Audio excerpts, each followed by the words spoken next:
ganito pag reset ng MG5, reset ng maintenance or yung oil life. Pag nag-start tayo,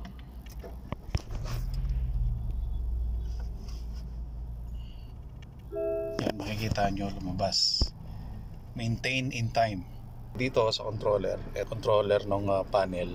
At pupunta tayo dun sa settings para ma-reset. Yan, settings, then punta tayo sa next service. Yan.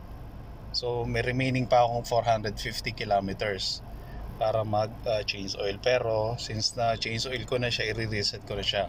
Third press OK to return. I-reset natin siya, nakalagay dyan long press OK to reset. So long press natin to, try natin kung anong nangyari.